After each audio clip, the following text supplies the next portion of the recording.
Alright guys, so I'm going to show you guys how I turned this $25 desk into a kitchen island.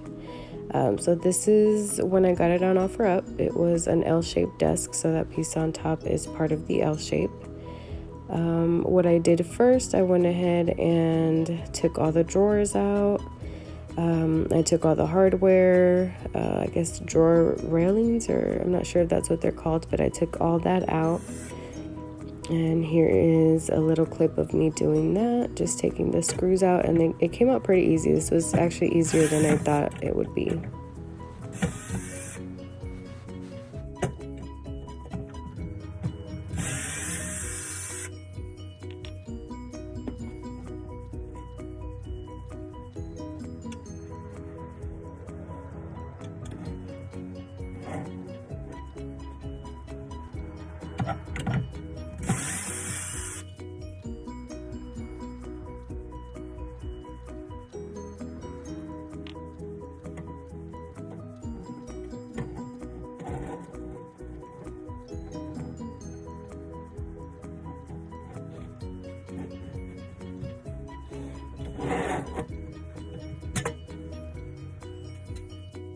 Okay, so here's what the desk looked like without the drawers.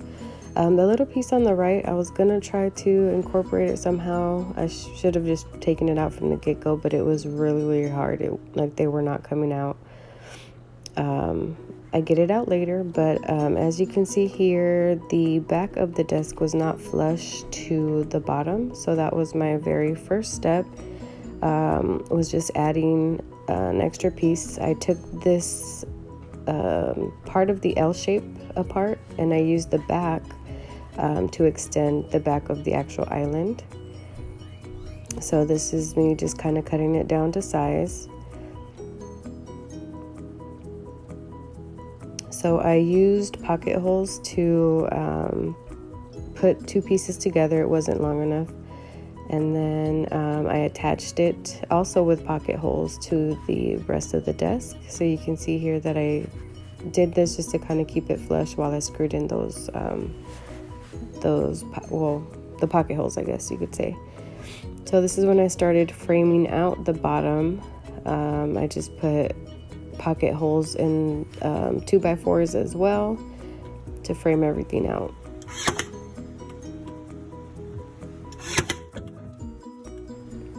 Okay, so these are just 1x2s. I just needed something for the face frame to, grab onto or to attach it with. So I put 1x2s on the sides and then also on the top. All right, so here I'm just adding a middle support piece. The plywood that's going to be on the bottom is pretty heavy, and then aside from that, there's going to be heavy things in there, pots and pans. So I wanted a support piece in the middle. I attached it with the pocket holes as well. And then here, this was probably the hardest part of the whole project, was just getting this piece of plywood moved by myself, or moving it around by myself and cutting it down to size by myself. It was super heavy. So what I ended up doing, because I was thinking of just cutting it while it was standing there to make it easier for me to move it around. That still wasn't really working out. There was things behind it. I didn't feel safe doing it that way. So what I ended up doing, I actually used a ratchet strap to pull it out of that little corner it was in. So I'll show you guys that here.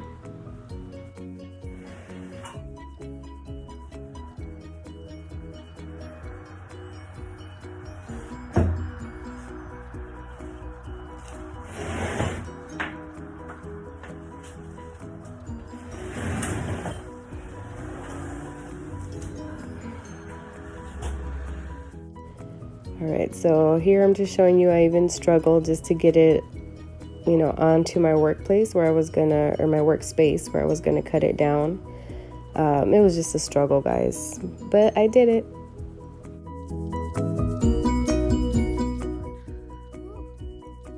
Okay, so here I cut the piece to size, or a little closer to size, so I could put it on my table saw. This is what I had to do to set everything up to even get it cut on my table saw. I just get straighter, more accurate cuts with the table saw. So here we put it in at the bottom, and then added the face frame. Over here, I decided that little shelf wasn't gonna work, so I started trying to take it out, which was very, very hard. That probably took almost the whole day, but we finally got it. My husband did help me at the end with my router. But here, the next step, I just went ahead and added the walls. There was just a small piece on the left, and then that one wall, and then we added the shelves. And here's a little clip of how I did the cabinet doors. So I basically just cut grooves into the frame of my cabinet doors so that this little plywood panel can slide into. So yeah, that was easier than I thought it would be. Here's everything primed and painted.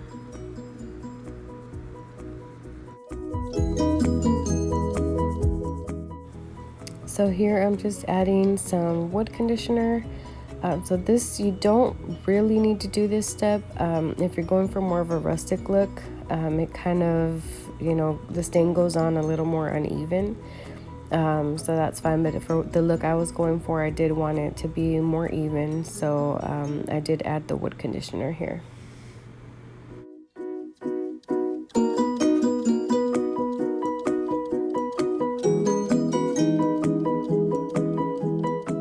So here's what it looks like with the wood conditioner on. I did wait 20 minutes and then I was able to start staining.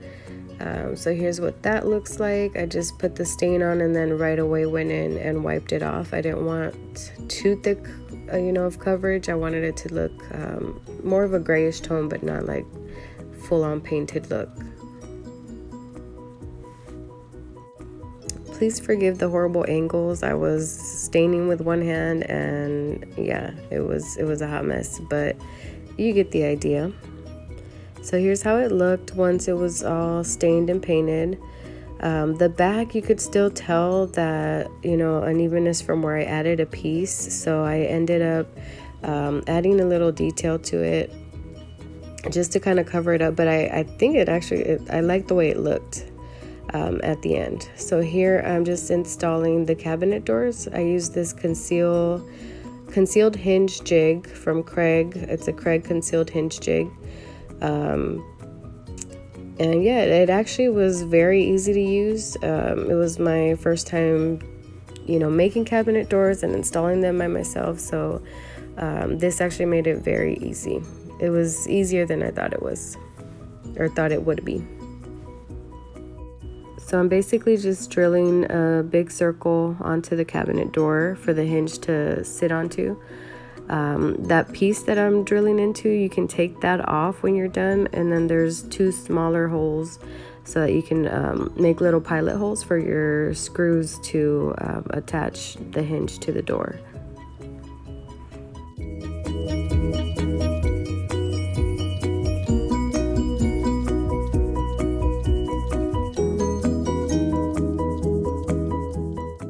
So here's what it looks like once I took it off.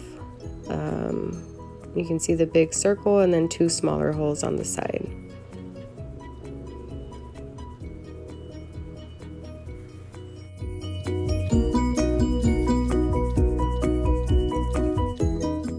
So here's what it looked like once I installed the doors. It was pretty much done at this point. Here's a look at the detail on the back after it was painted. But yeah, here's the final product. I was super, super proud of this. I loved the way it turned out. My sister loved it. I made it for her in her new house. She needed more cabinet space, counter space, so it worked out for her. But guys, if you guys like this video, please like and subscribe. Help your girl out. I'm trying to grow my channel. But yeah, thank you guys for watching. See y'all next time.